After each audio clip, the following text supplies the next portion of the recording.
Hey there, folks. This is Misadventure here today with the 17th developer diary from my Imperator Rome overhaul mod project, Hegemony. This is going to be an overview of the changes coming to the mod with patch 0.5, the newest and largest patch of the Hegemony Alpha, which at the time this video goes live will itself be going live on the Steam Workshop. So if you want to just ignore this video and go play patch 0.5 and discover everything for yourself, more than fair.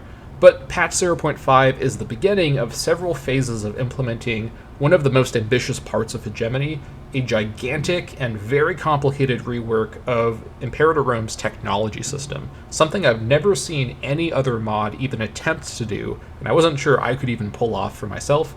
I am really happy with how this first phase of the rework has gone with patch 0.5. So happy, in fact, I want to show it off to you all in this video. So, having said that, let's get to it.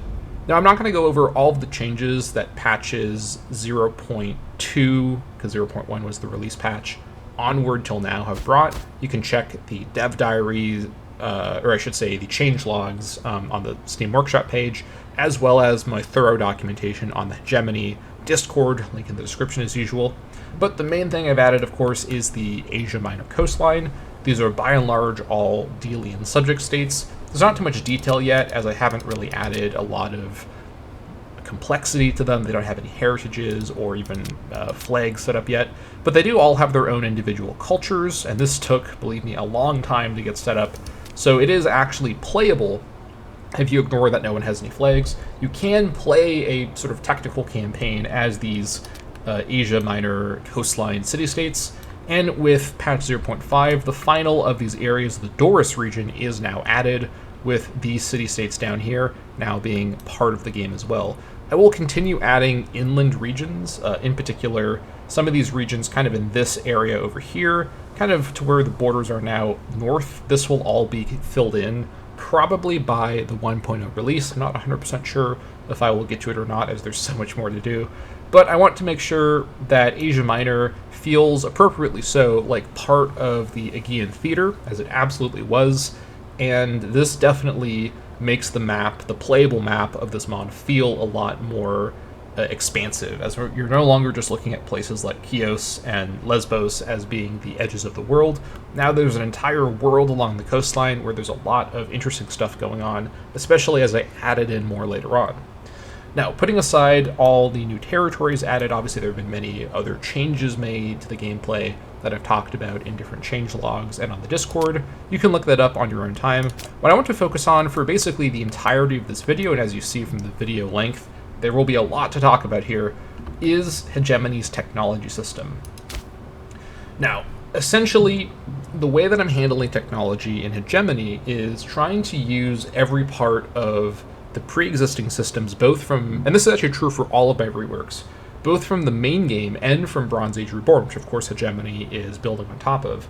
So for example, as we see here from this screen that's already open, I'm using the Bronze Age Reborn Civilization Advances system as my paradigm system. Now this was part of patch 0.4, so you can read the notes of the patch 0.4 info on the workshop for more info about how this works.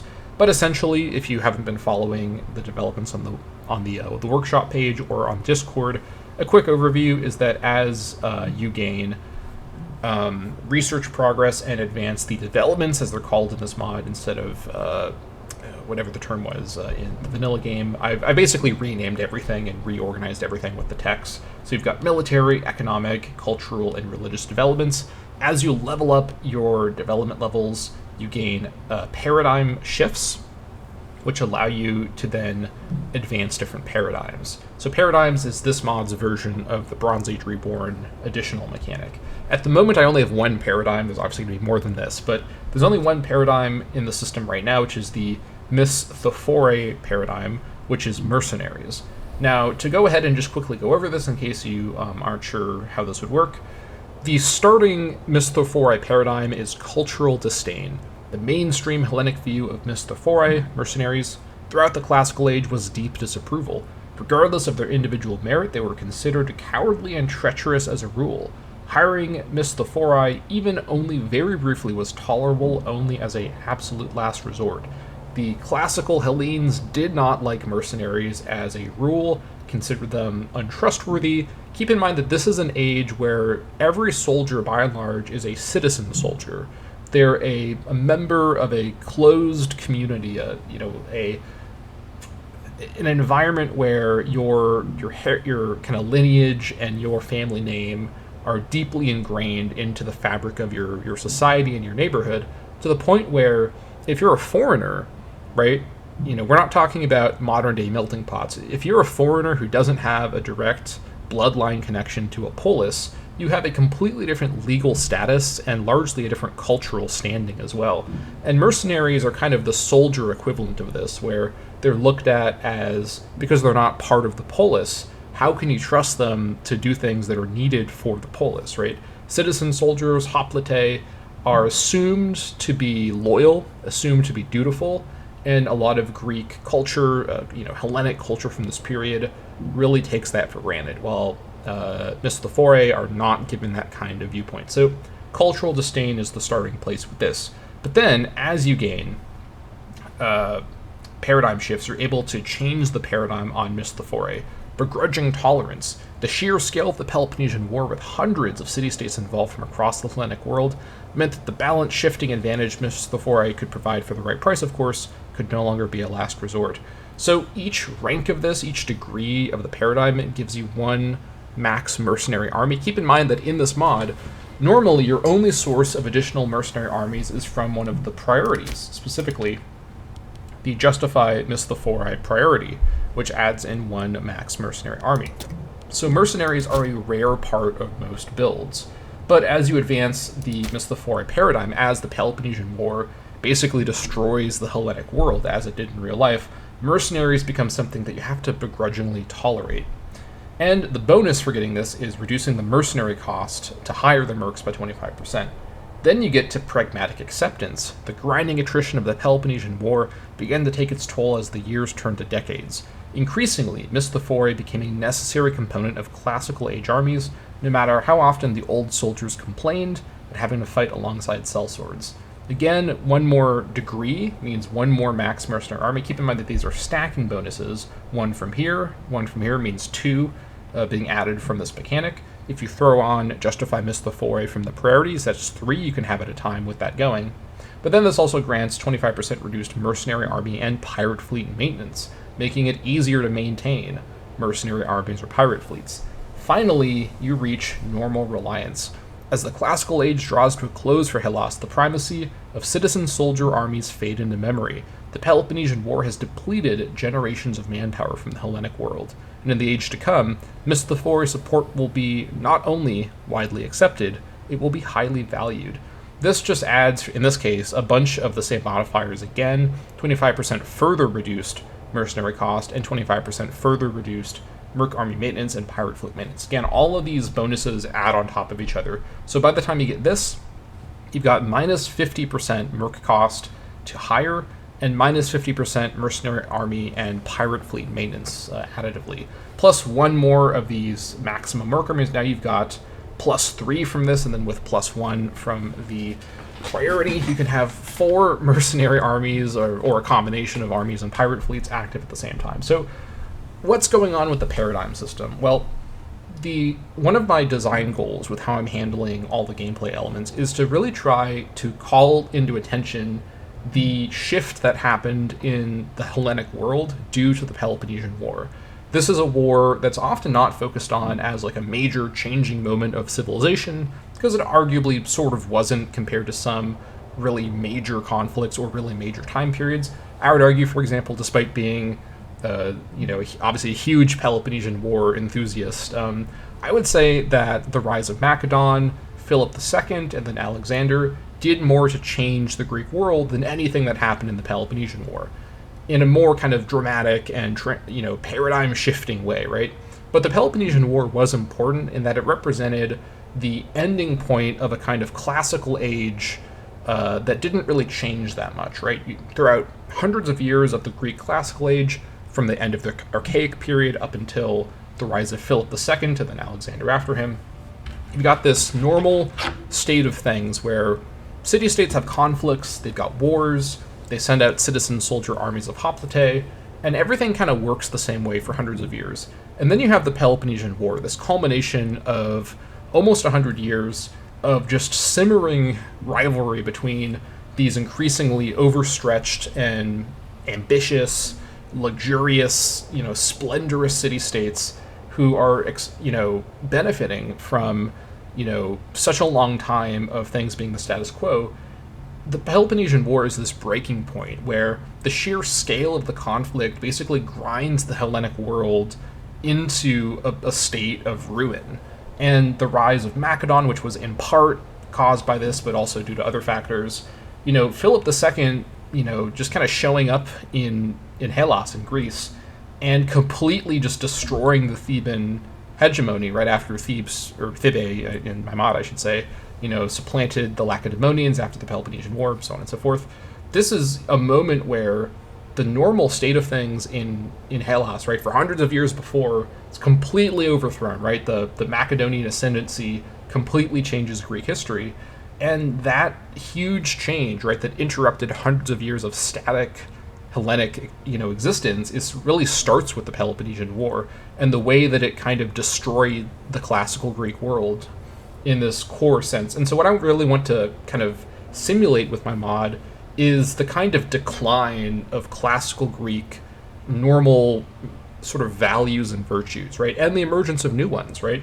One thing that emerged out of the Peloponnesian War was a really different way for the Hellenes to understand things like philosophy and civic existence. You go from a time of, individual city-states to an age of countries, right? Of nation-states that have multiple large cities that all have their own local identities, but are kind of subservient to a broader national identity. This is something that, again, existence in the Macedonian world kind of brings about in the classical Greek world. So there's a lot that goes on in terms of changing culture in small and large ways, and some of the nuances of how the Peloponnesian War changed Hellas are to be found in the way that the depletion of the world, right, the ruination that these different city-states experienced as generations and generations of men, were slaughtered in these attritional wars that sort of didn't go anywhere, right? I mean, at the end of the day, Lacedaemon won the war by basically abandoning its oldest and really the Hellenic world's oldest uniting principle, which was to not like Parsa. Lacedaemon cut a deal with the Parsons and got to use their money and their support to, build a great navy that was ultimately able to blockade Piraeus, and then that was it for the Athenians. If they couldn't resupply from their empire, game over, right? And that's what happened. So the Peloponnesian War wasn't a glorious, exciting victory for anyone. It was this miserable, brutal experience that completely, led to not just the decline of old, true virtues or whatever, but it revealed the emptiness of those virtues. And things like the gradual acceptance of mercenaries is just one example of how, sort of high-minded, from a position of strength views that the ancient Hellenes had about different things were called into question and kind of systematically left untenable by the realities of the Peloponnesian War. So that's kind of my thinking with the paradigm system is I almost kind of want to do what Total War Attila did, where its technology tree, because that game takes place during the collapse of the Roman Empire, right, the Western Roman Empire specifically, its technology tree is focused on the decline and kind of the decay of old Roman institutions and its replacement by, the church system, things that actually really weakened the Roman Empire for a lot of reasons. So that's something I want to kind of capture in the paradigm system of my game, or of my mod, I should say. I guess it is sort of my game. Is the decline and gradual loss of traditional Greek ideas as the destruction of the Peloponnesian War and the changing world caused the Hellenes to really shift towards realism, which is really a huge phenomenon. And that kind of mindset, I think, in many ways, powered the Macedonian ascendancy, where you had these great realist kings like Philip II and Alexander, who weren't necessarily bound by traditional norms of what warfare had to be, right? These were not, local leaders leading citizen soldier hoplite armies. These were great kings towering over massive armies of professional soldiers. It was a completely different world. But at the same time, the classical Greek world developed into it in a way that I want my mod to capture. So that's enough rambling about a mechanic that anyone who's played patch 0.4 already knows about. Let's talk about the main addition in patch 0.5, the military developments tree. Okay, so you might be thinking, that's a pretty big tree. And yes, it sure is. Here's the whole thing. Let me just put it all on the screen for you. So this is a completely custom technology tree, and this is just the one for military developments. I've yet to make the economic, cultural, or religious development trees, but they will be of similar size, although they're going to be shaped differently. The military developments tree actually quite like the quite similar to the vanilla IR military, I guess in that case it was called Martial Advances tree. It's split between multiple subtrees, as this has to deal with multiple parts of warfare. Essentially, it breaks down into roughly a land warfare section, starting with the phalanx development, a roughly naval warfare section, starting with that last Soparon development, and a sort of siegecraft section, starting with the Katoi Kiai development.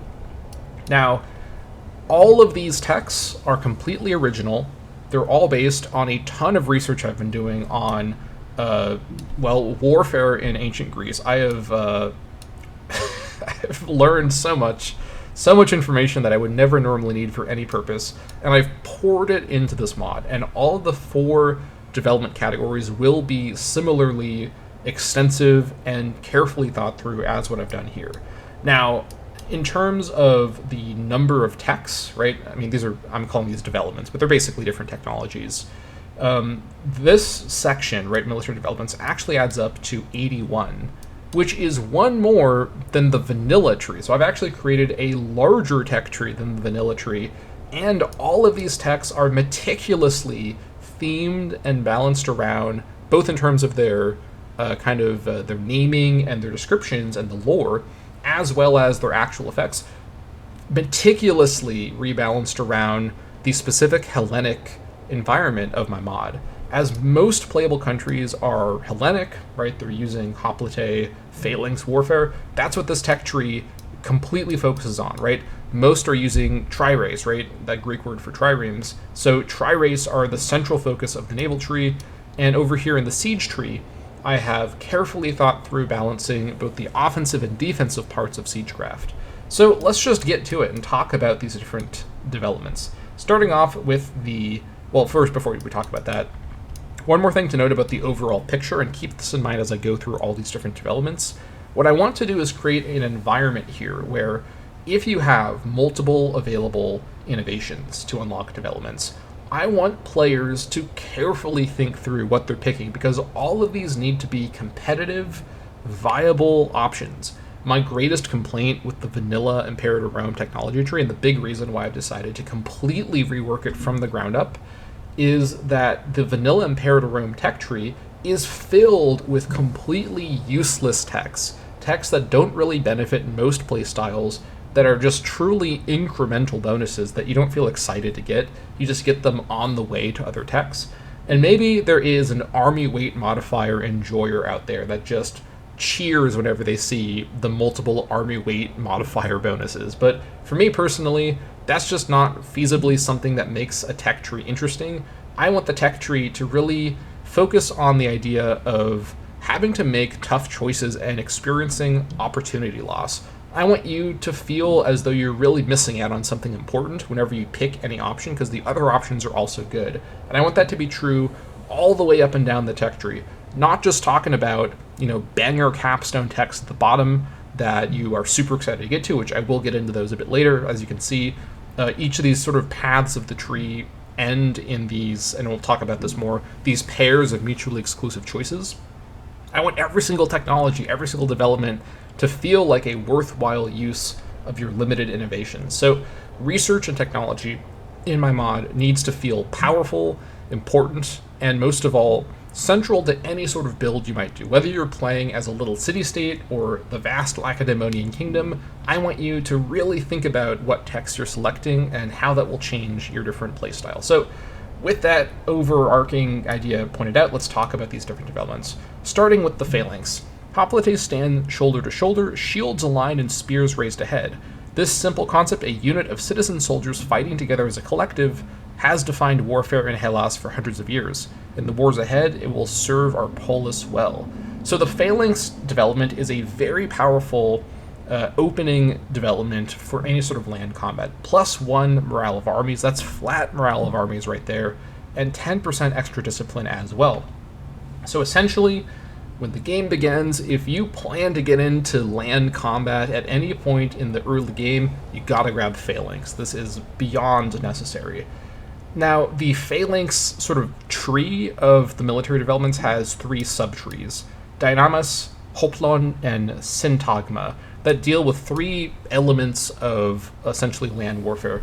The Dynamis tree deals with morale, the leadership and strategies of the phalanxes. The Hoplon tree deals with equipment, how your hoplite are actually equipped.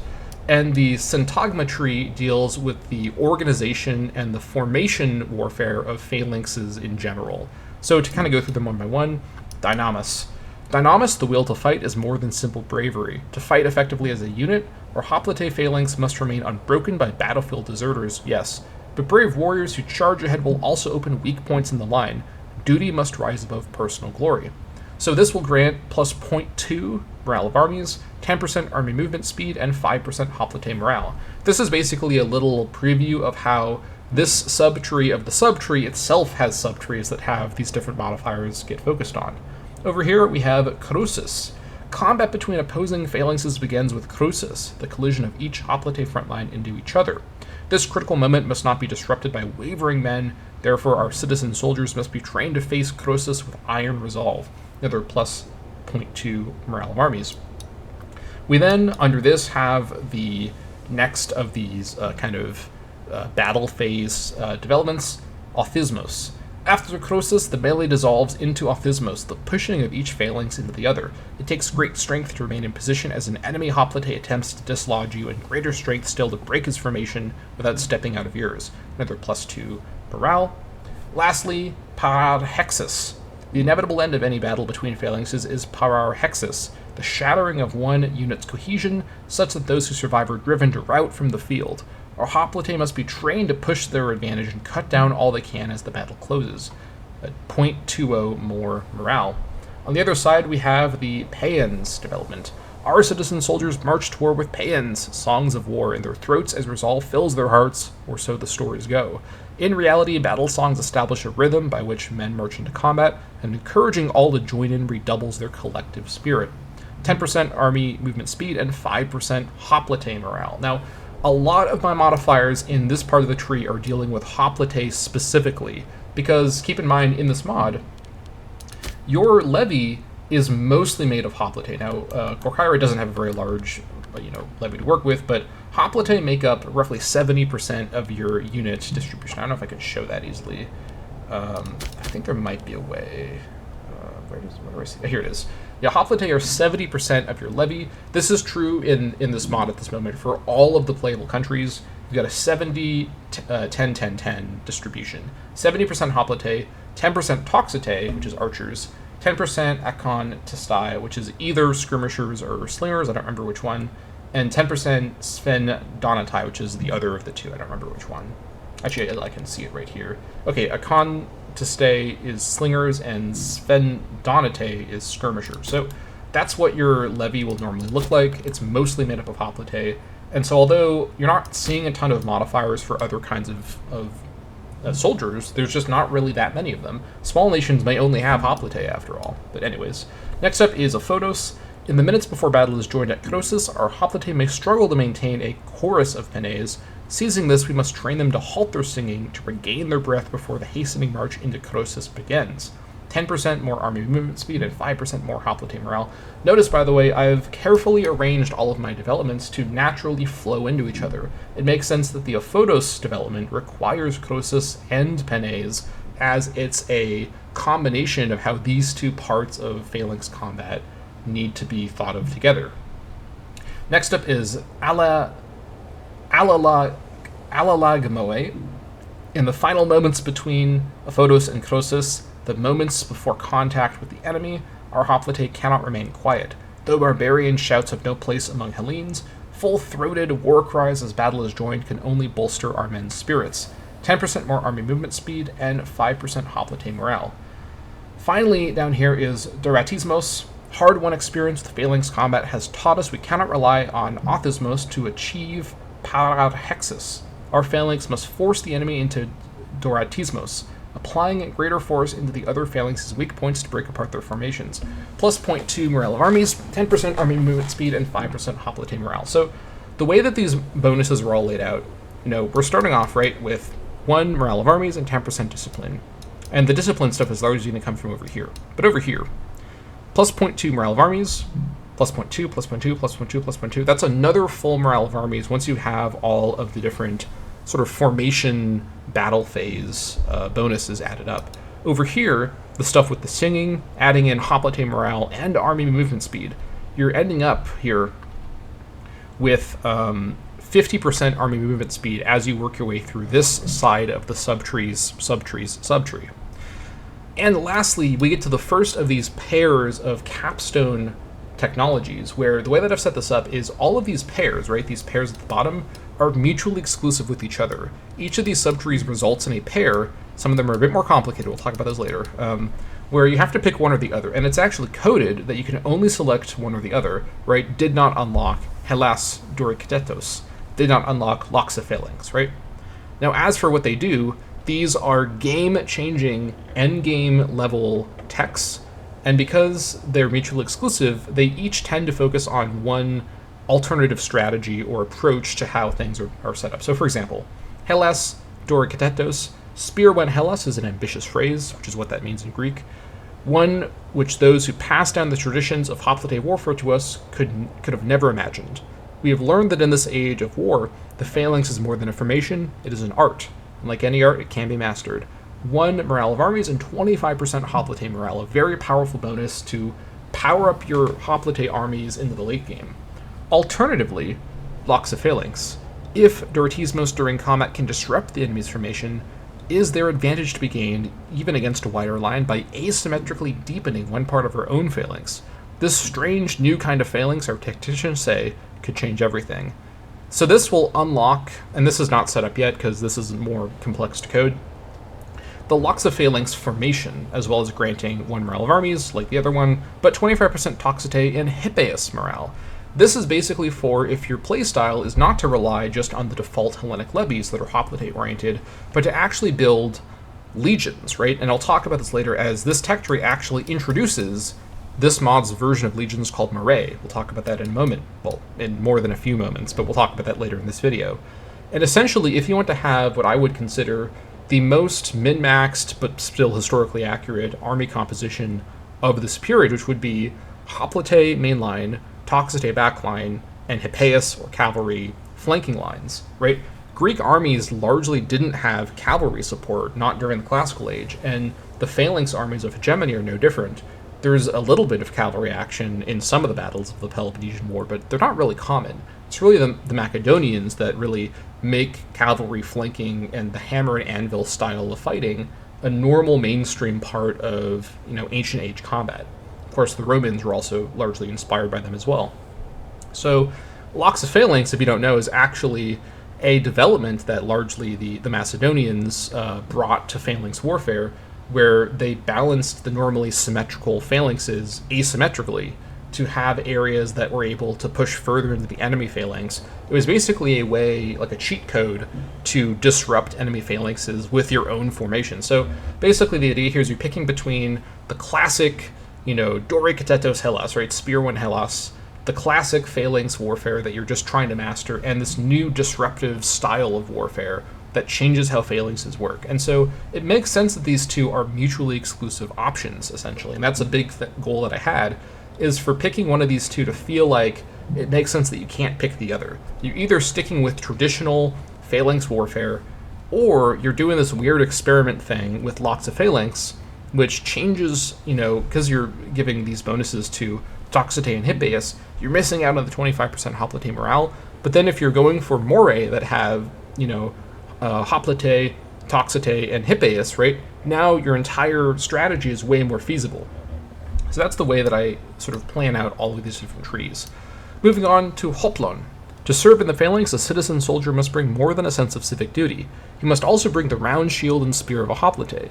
It makes little difference if he wears his father's armor, or whether it was newly commissioned and purchased from the Banao Soi. So 10% hoplite offense and defense, and this entire tree is split between offense bonuses and defense bonuses, with the final one also adding 10% to both. On the offense side, we have Dorata. The Dori is an 8 to 10 foot spear, crafted from wood and tipped by a leaf-shaped spearhead of iron. This weapon is what allows the phalanx formation to work. From within the protective shield wall, our hoplite remain able to inflict damage on those in front of them. 10% hoplite offense. Ziphe. The Ziphos is a double-edged short sword crafted from iron and shaped into a long leaf, capable of cutting by slashing or piercing by stabbing. Our hoplite carry these blades for personal protection should the phalanx falter or break in the heat of combat. 10% hoplite offense. Copidus. The Copis is a single-edged short sword, closer in truth to a large knife, sometimes equipped by hoplite for more controlled and devastating close melee attacks, though he would hopefully give his comrades a warning before swinging this wicked blade about. 10% more hoplite offense.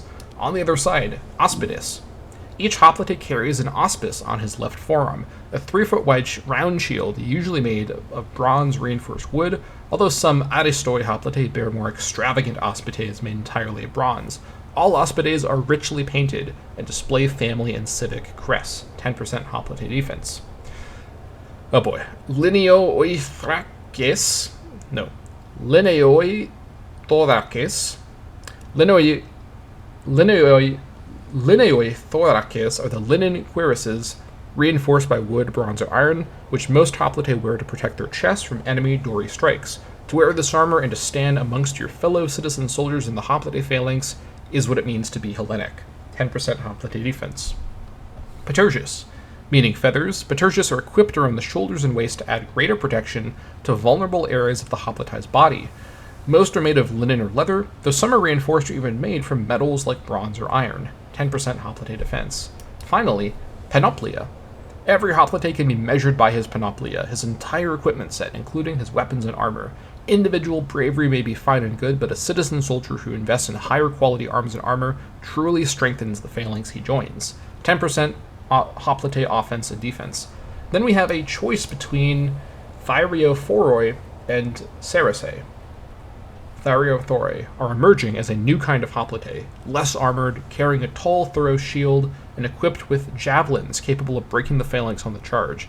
These barbarian innovations may be necessary for us to adopt if we hope to win the wars ahead.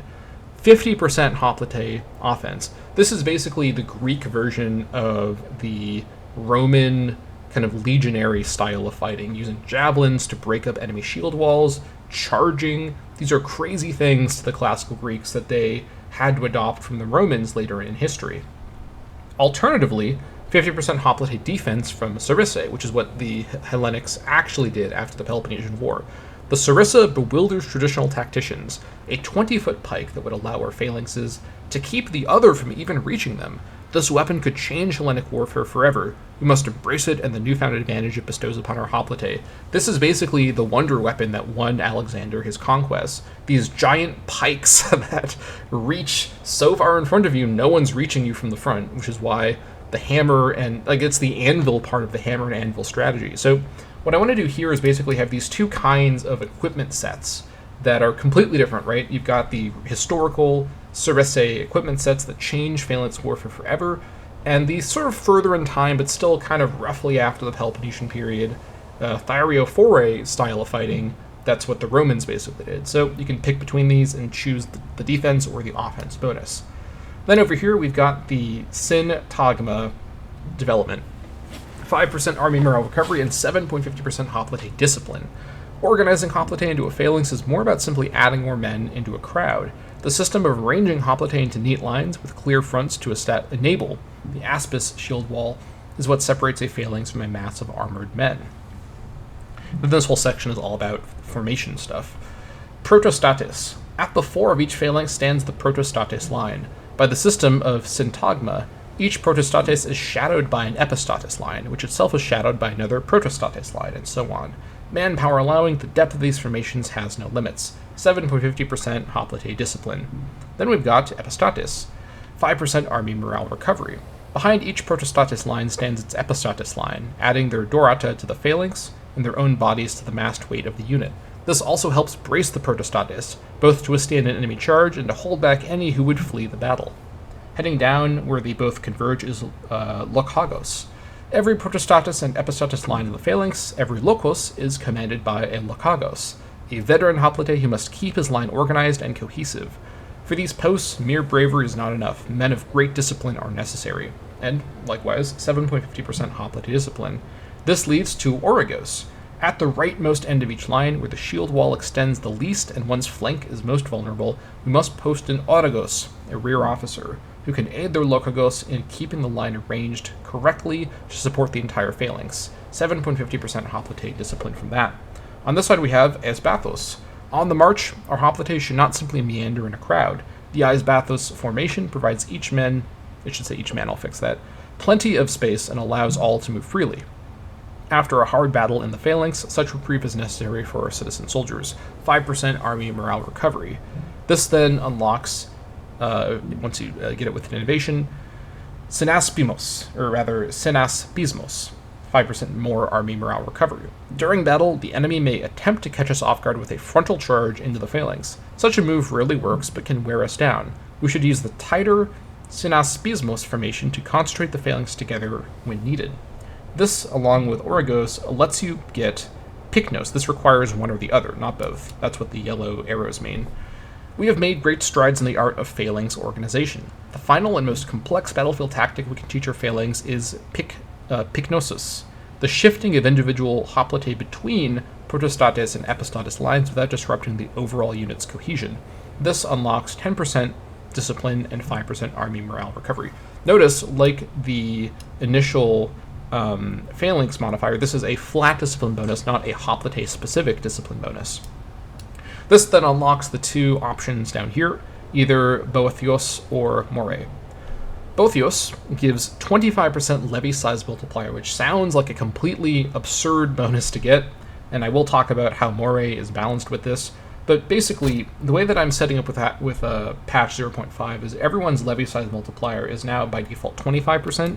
It was prior to this patch 50%, and that's because I think 50% is a little too extreme, and this lets you get back to those levels with this tech. This age of war has depleted much more of our scant manpower. All of our work perfecting the phalanx formation will be for naught without the manpower to fill it. We must call each and every man who has not taken up arms to do his duty to the polis. This, of course, prevents you from unlocking the Moray development. This one, the greatest military Hellas has ever known, the Lacedaemonians, have forsaken the notion of levied citizen soldiers altogether for the Mora system. Professional soldiers, to whom warfare is the only profession. It is time at last that we implement this kind of army. Now, if you're thinking that you're playing as Lacedaemon, why even bother to get this? Because Lacedaemon will start with the Moray system unlocked automatically. This development still gives 25% reduced Moray maintenance cost, so this is still worthwhile even for the Lacedaemonian city-state. And on top of the maintenance cost, this unlocks the Moray system. So this is, at this moment, I think, working. I believe this should actually unlock the Legion system. I needed to playtest a little bit more, but what this will do by 1.0, because keep in mind, until 1.0, all of these systems may not work correctly. This is all still mid-code. What this will do is unlock the Legion system for anybody, because the Moray was the Lacedaemonian system of the time. It's basically the time's equivalent to the Legion system, more or less, and that's how this development works. This unlocks the Legion mechanic for everybody, and this is the only way to unlock it unless you're playing as Lacedaemon. Alright, now we have a kind of middle tech that requires both phalanx and the first of the naval combat techs, the Lasoporon, called Epipetai. So let me talk about the Lasoporon first. Though all Hellenes can claim an ancient heritage of seafaring, our people have never been known for sea warfare, until recently. In this age of vast oceanic empires and great navies to contest them, we must commit ourselves to studying the ways of naval combat. This provides a game-changing +2 morale of navies. Any interest at all in any sort of naval combat, you need to get this. That's completely without question. Anyone who has this fighting anyone who doesn't have it, it's game over. This is completely necessary for any sort of naval action in this game. Together, Phalanx and Thalassoporon unlock Epipetai. Garrisons of hoplite aboard our ships will not only protect our crews from enemy boarders, they will enable us to board enemy ships. And this, of course, grants 25% ship capture chance. Without epibatai of their own, enemy crews would be wise to surrender or risk being thrown overboard and feeding the sharks. Right, so pretty straightforward. This is basically classical age Marines, and this enables you to capture enemy ships much more easily. Now we get over to the kind of convoluted naval tree, which essentially has 3 rows that constantly interconnect in odd ways. Basically, the middle line is always going to require the thing above it in the middle line, while the outer lines kind of dip in terms of not requiring or being possible from the middle line. So, for example, Triarchos only requires the Lasaporon. This one only requires Triarchos, but this one requires either the one above it, Sin Triarchoi, or Toikarchoi from the middle. So, to kind of go through them one by one, the middle line starts... let me start from the left, actually. This one over here, Triarchos. Tri-rays are expensive instruments, or rather, investments for the polis. And so, to earn the prestigious position of captaining one of our tri-rays, a citizen must take on the responsibility of procuring the crew and equipment necessary to get the ship out of dock.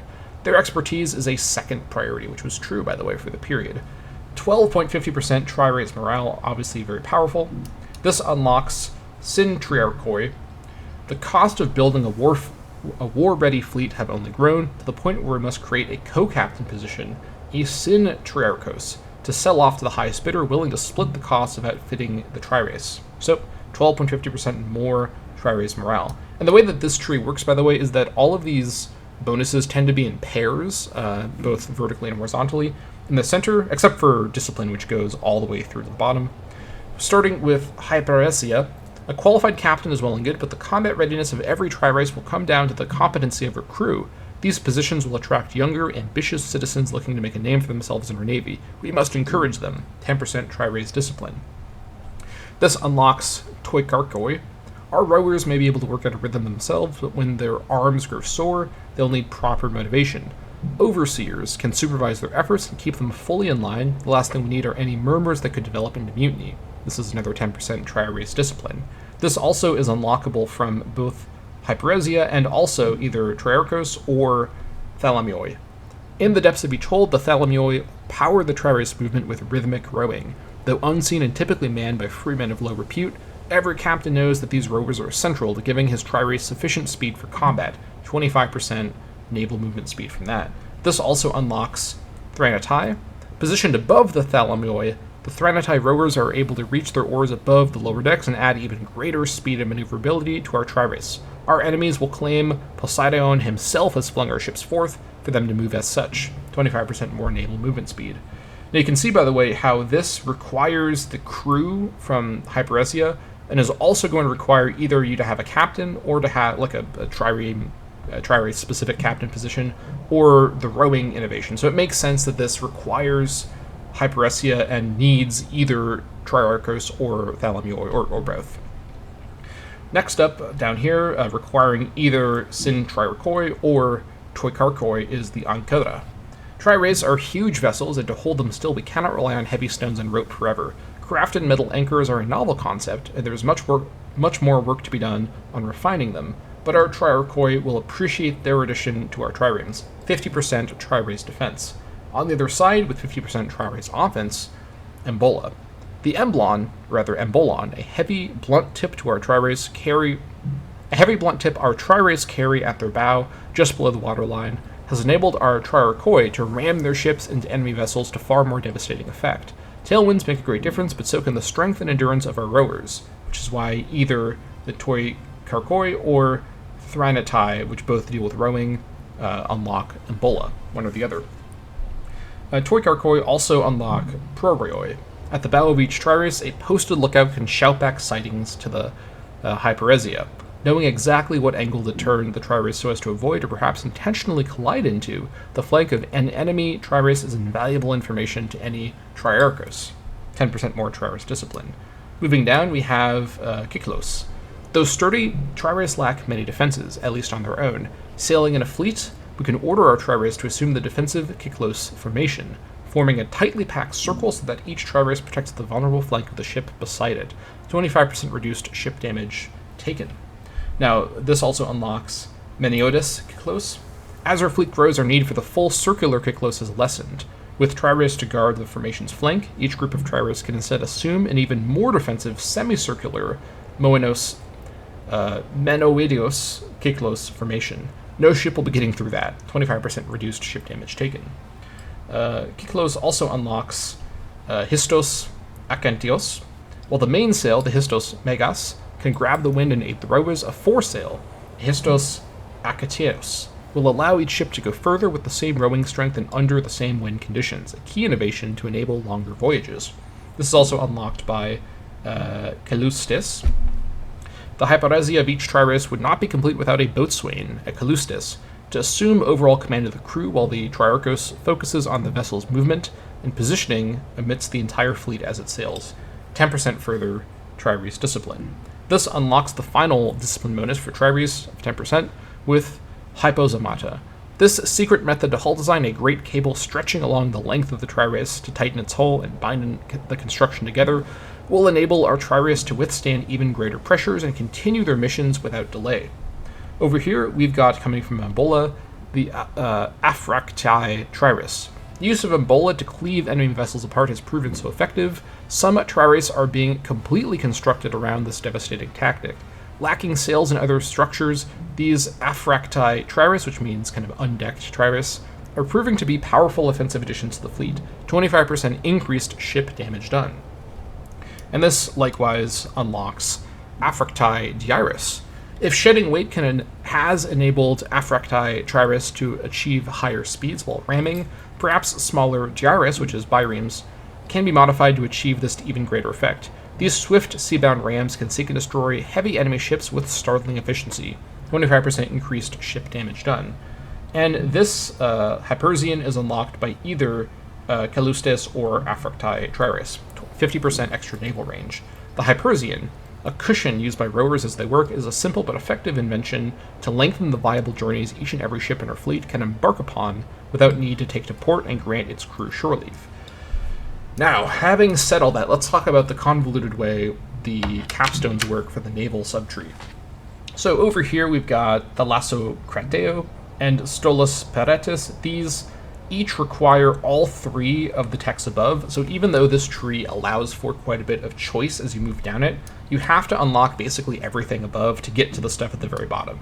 As, for example, if you just ignore parts of the tree that you can skip around because of some techs not being required for the ones above, you will need everything above in order to get the stuff down here. Now, this option here is pretty interesting. Thalassa Krateo basically leans into the idea of naval supremacy, as it means in Greek thalassocracy. Though once we feared the open seas, many years developing a naval tradition of our own has transformed us into a true thalassocrateo, a naval power to be reckoned with. Across the Hellenic world entire, our Trireus tread the waves and all will know our name. This unlocks a very powerful +1 morale of navies and 50% Trireus discipline. If you want to contest the seas from Athenae, or if you are Athenae, you probably want to grab this to get these huge bonuses. Alternatively, Stolos Spiritus, 100% reduced pirate fleet maintenance and 1 extra merc army slot. Keep in mind, if you are grabbing those mercenary paradigms, this could basically be a 5th slot when you're also running the Justify priority. So you can basically, with this development, I'll just read it. Despite our best efforts, it's become clear we cannot hope to supplant the great naval powers who control the seas, at least not with Trireus of our own. Perhaps if we're willing to accept the consequences, there is another way we could stake a claim for dominion over the seas. You can basically become a pirate lord with Stolos Pirates, which means pirate navy in Greek. Basically, this allows you to just ignore the naval arms race and just hire a bunch of pirates to do the work for you. And this just is genuinely 100% reduced maintenance. I believe if this works additively, you should essentially have completely free pirate maintenance, which is just absurd. Now, is this a little overpowered? Sure, but I want these final capstone techs to feel like game-changing, powerful things that you want to get to, even with the techs above being useful at the same time. Over on this side, you can pick between Trikrotos Naus or Polyris. So, Trikrotos Naus, our experience of naval warfare has taught us that Trireus, warships powered by 3 rows of oars, are and will remain the pinnacle of sea power. Fast, sturdy, and feasible to mass produce, these ships will deliver a polis to greatness in this age and those to come. Just a flat 25% tri-race morale, very powerful, hard to pass over. Unless you go for Polyaris, 25% tetra-ray and hexareme morale. That should actually be, I forgot to change that. That should actually not say hexareme. That's the Latin. Change it to the Greek. I'll get to that later. Our experience of naval warfare has taught us that size rules the seas. Larger fleets, yes, but also larger ships. Foreigners from Carthagast speak of four-oared vessels, which is, by the way, in real life a Carthaginian invention, so that is historically accurate. And our greatest inventors speculate that even larger designs are not only possible, but within reach. This allows Polyaris, which is an event I'll code later. Basically, this allows you to build tetra-rays and the 5 version, I don't have it set up yet correctly, and basically gives them morale. So this essentially allows you to build larger kinds of ships that you can't otherwise build at all unless you go for this tech.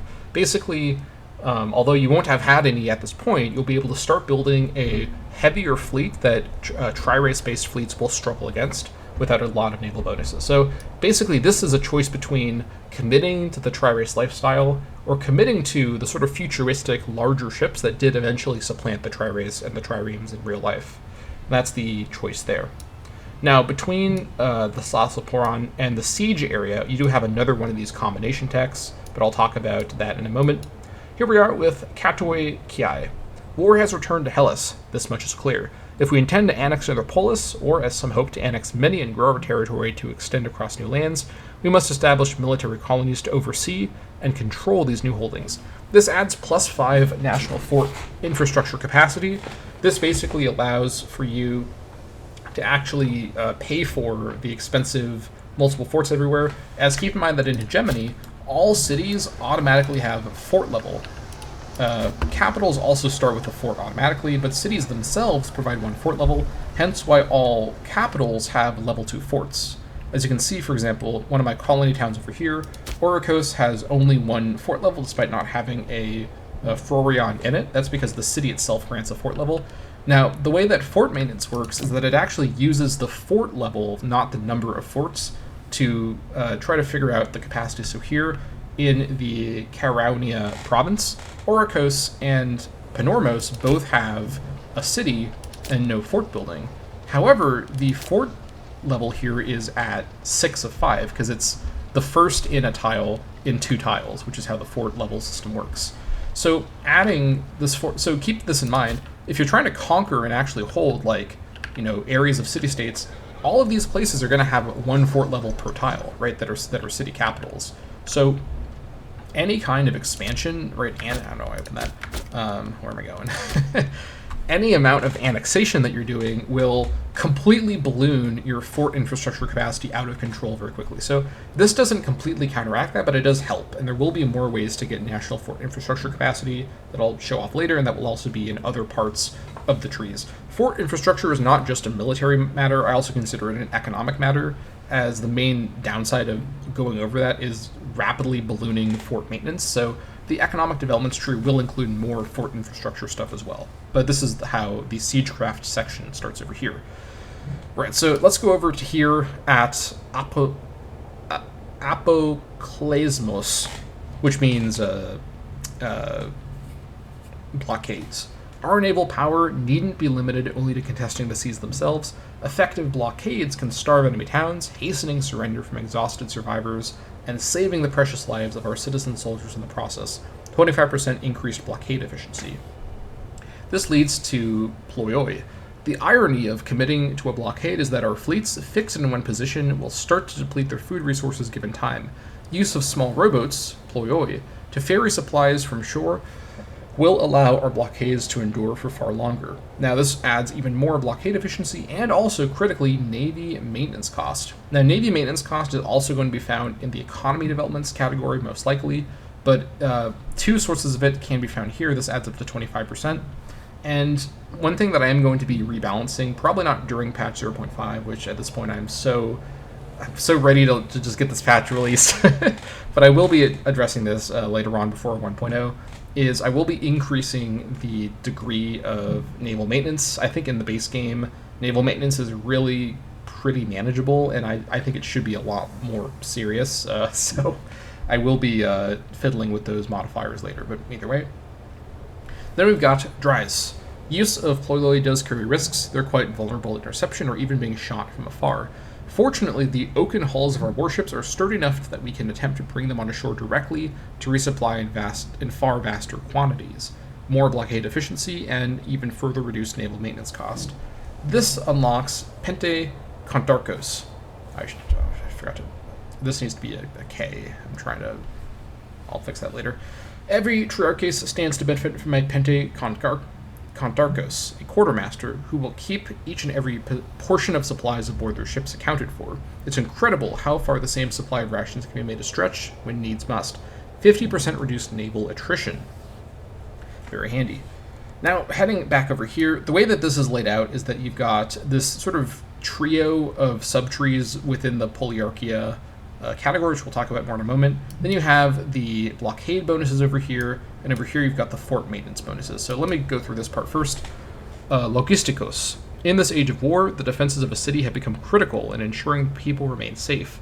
We must strike a balance between supplying each and every garrison while ensuring our stores will not overstretch to the point of self-imposed starvation. Fort maintenance reduction of 25%. Skopoi. Employing local citizens as watchmen for our walls and towers will not only open up a civic opportunity for men without the family name for higher positions, it will free up hoplite who might have previously needed to reserve, for the job. Another 25% fort maintenance reduction. Next up is Fraurion. Employing entire divisions of town guards relieves even more manpower and allows for those tasked with protecting the city to receive only the training and the salary that such a duty would warrant. Complain though they may, they know their mission is important. Another 25% fort maintenance reduction. Finally, Frauriarchos, leading units of town guards. Frauriarchoi can keep order on the walls and keep their men from deserting their posts when the needs of wartime limit the treasury gold distributed their way even further. Such men easily pay for themselves. Another 25% fort maintenance reduction. This collectively is 100%, so you will be able to get your fort maintenance pretty low using these technologies. And I want this to be something that's this accessible, as if you think about it, you only need to really commit 1, 2, 3, 4, 5 innovations in order, innovations to get down to this bonus, because fort maintenance, while an important bonus for your economy, is often not the most exciting bonus to commit into, so I really want this to feel like a worthwhile set of bonuses to go for. As for the central trio tree, we've got Polyarchia. Siegecraft is a complex art. In committing our polis to studying it, we will aid our armies in their efforts to besiege, yes, but we will also understand how to best fortify our own holdings so that no enemy force can claim us as an easy conquest. This has 5% fort defense, 6.25% siege ability, and assault ability. And then these three trees each focus on one of these different modifiers. Over here with Gastrophetis, these massive belly bows are held horizontally using the Toxotes 2 arms to pull the drawstring back with enormous tension. Though strange and unwieldy, these weapons can blast a hole through thinner walls like a battering ram from a safe distance. This adds another 6.25% assault ability and 1 siege engineer as well to all armies. Oxybiles, 12.50% more assault ability and 2 more siege engineers. A natural evolution of the Gastrophetis, the new Oxybiles are mounted atop a sturdy base and attended to by a small crew.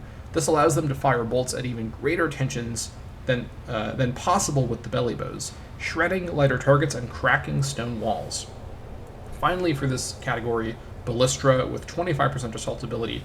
Notice, by the way, we had 6.25, plus 6.25 is 12.5, plus 12.5 is 25, plus 25 is 50, so you get to 50% total down this tree.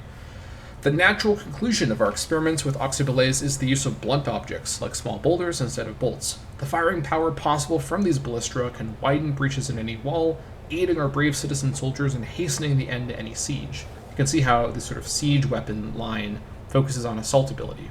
In the middle, we have Periklono. Though encirclement, you can tell I don't speak Greek, by the way, though encirclement is an easy concept to understand, it's surprisingly difficult to completely cut an entire city off from supply lines from without. Instilling the discipline necessary to fully besiege a fortified position won't be easy, but must be done.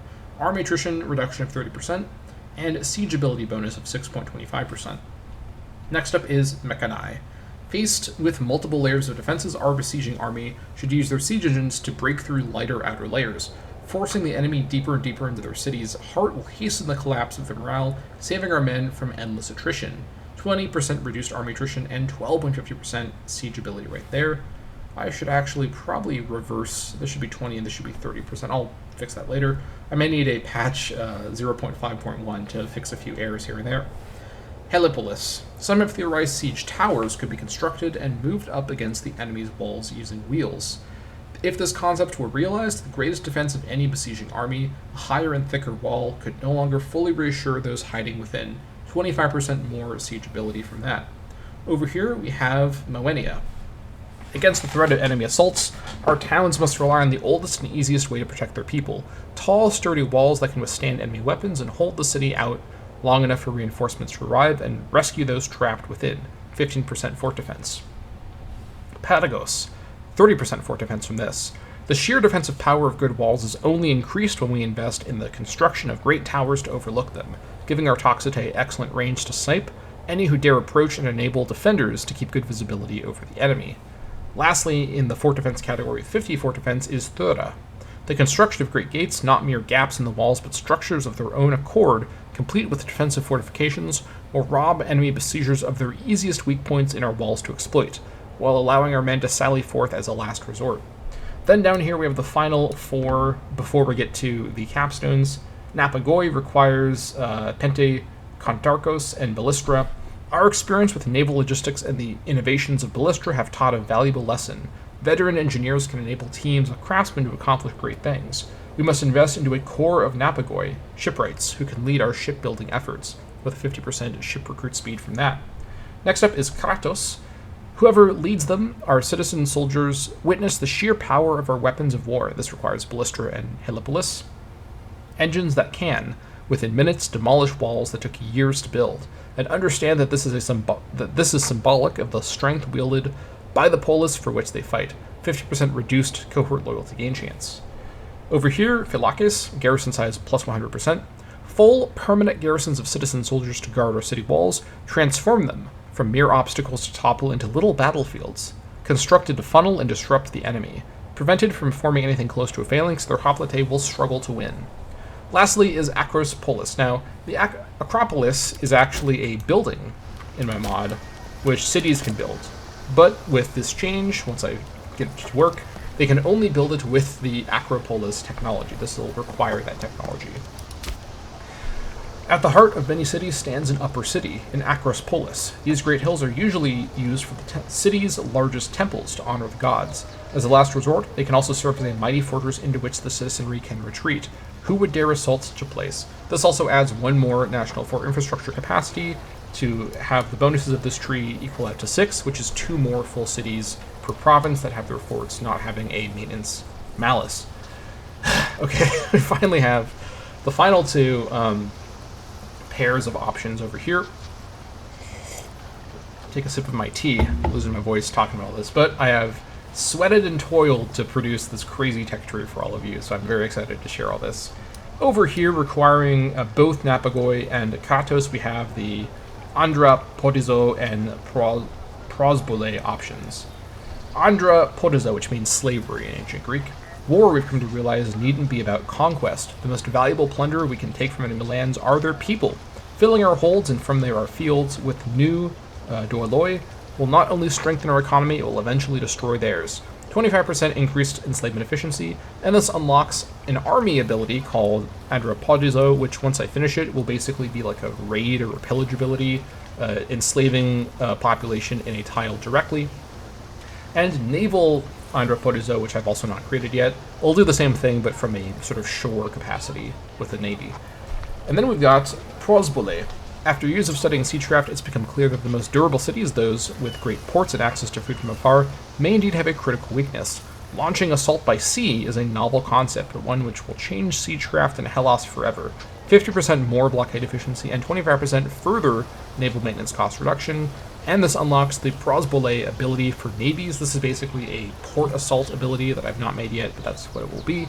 So you can pick between being better at raiding and enslaving, or being better at assaults with the help of navies. Over here, we've got Aesir Komai and Alexo. Over here, this adds 100% increased reinforcement speed and unlocks the Flora ability, which basically allows you to ravage the landscape. We have learned much and more about military campaigning, and have come to understand that as long as our armies control the land of our enemies, the stalemate must eventually develop in our favor. War is about one thing and one thing only: offense. This is basically the strategy used by the Peloponnesian League. Over here is what the Delian League had, Elexo. We have endured great and terrible times against superior land forces and have made sacrifice after sacrifice for the survival of our polis. No matter what we must endure, we will never surrender to those who outnumber us. We will fight on until the end. This unlocks the Epitaphios Logos, which basically means funeral speech. This is what Pericles famously gave at the start of the war, and it was an Athenian tradition. And we unlock 5 hostile attrition. This basically represents you scorched earth destroying your own land to deprive the invading army of the ability to easily navigate around it. And that's the basic idea with that. So, my goodness, that basically wraps up my entire military developments addition to my mod with patch 0.5. As I said at the beginning, the patch is now up, so please feel free to give it a download and check out these texts for yourselves. Except for the stuff at the bottom that has events tied to it, I have not made those yet. All of the modifiers should actually work in the game, and this will now give you a way to use your research that you accrue for an actual purpose, which I'm excited to implement here.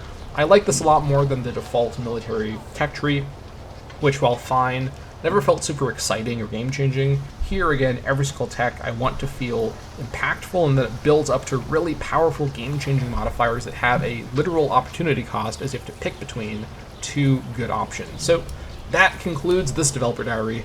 Thank you all so much for watching, and I'll see you all next time.